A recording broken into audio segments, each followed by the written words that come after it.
of St. Martin, both at home and abroad, I hereby address you as Prime Minister and Chair of the EOC Emergency Operations Center in an update for today, Sunday, March 29, 2020, as part of the process to keep you, the community of St. Martin, informed. In a meeting of the EOC held today, March 29, 2020, on increasing measures to ensure the safety and security of the population in this COVID-19 era, I have made several decisions in relation to the movement of persons in and around St. Martin and the increase of controls in movement across our borders in collaboration with our French counterparts. I hereby inform you that the government of St. Martin will be increasing its restrictions as per Article 1 of the General Police Ordinance, which allows for special measures in extraordinary circumstances. And no one can deny that this one is. This regulation will restrict movement and authorize the police to enforce the request I made to our people on Friday last, March 27th, to stay home and to practice extreme social distancing when necessary to be out for essential services. This regulation will require our citizens to carry a document similar to that of the French side, which, signed by their employer, declares the need for them to travel for work, or one which describes which essential service they are traveling to or for. This document will be available for download by the citizens of St. Martin and will be available on government's website, www.stmartingov.org/coronavirus from Monday.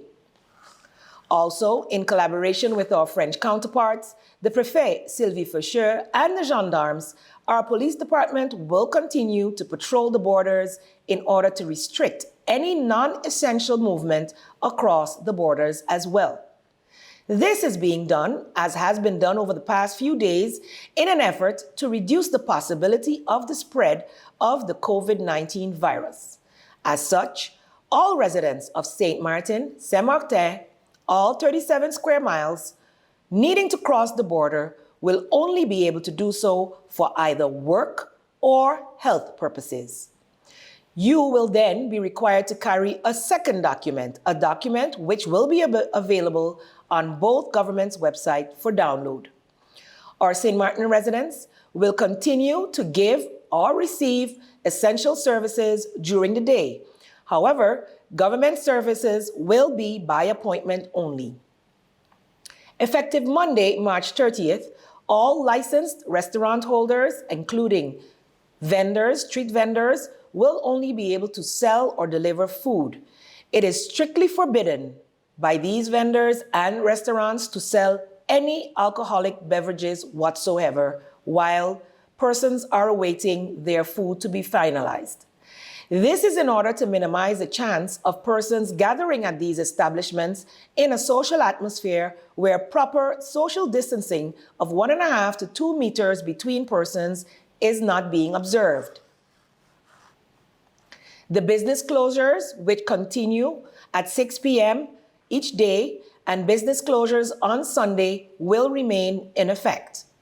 Additionally, as of Monday, March 30th, 2020, a curfew will be implemented at 8 p.m. until 6 a.m.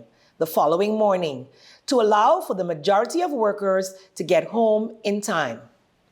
This curfew is being implemented in order to restrict movement except for emergencies during these hours, and has been added in order to ensure that no unnecessary movement occurs during the established business closure times.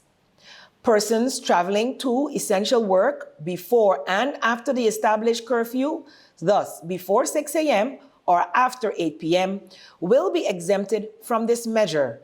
For example, those working night shifts and early morning shifts, including security guards, nurses, radio hosts, etc. The ministerial regulation, which will be signed by the Minister of Justice, will be published on Monday, and this will be enforced by our men and women in blue in collaboration with our French counterparts. Again, these restrictions are not being put in place to harass you or to cause unnecessary discussion with the officers. These regulations are being put in place to protect you from the spread of the coronavirus, COVID-19. Our request for military assistance in advance of a major outbreak is still being processed by the Dutch government. Other requests for assistance with medical equipment and personnel is also still not forthcoming as yet.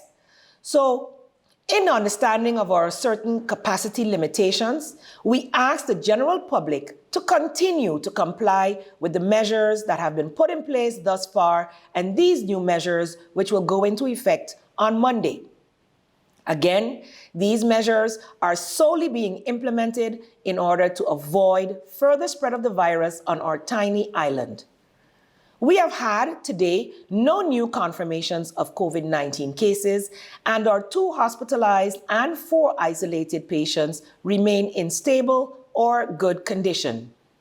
We are finalizing the negotiations to establish a government-controlled quarantine/isolation facility in order to minimize the movement of quarantined and isolated persons, especially those who may be taking chances and venturing out into public.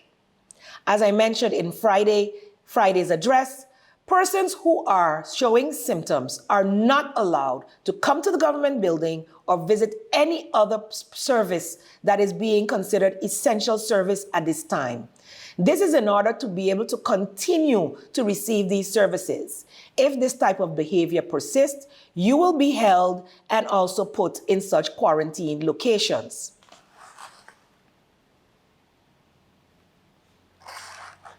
As I conclude my address, I ask for something very, very simple. Save a life by staying at home. Stay at home because you matter and because your family matters. I hope you're listening carefully because we know we are resilient and we are hopeful and that we will get through this period, but we will get through it much better and much faster by adhering to the measures that our government is putting in place to protect us. The Emergency Operations Center, ESF coordinators are all, together with their teams, working in your best interest and the interest of your families. I am not taking these decisions alone. I am taking sound advice from professionals in each and every sector, and I expect that the people of St. Martin, being compliant and understanding, will adhere to these measures for their own good. Follow our government radio station 107.9 for official information, statements, and news updates, or visit government's website at www.stmartingov.org/coronavirus and our Facebook page, Government of St. Martin. God bless you, people of St. Martin. God bless St. Martin, and may we all continue to work together to save our people and keep this coronavirus at bay.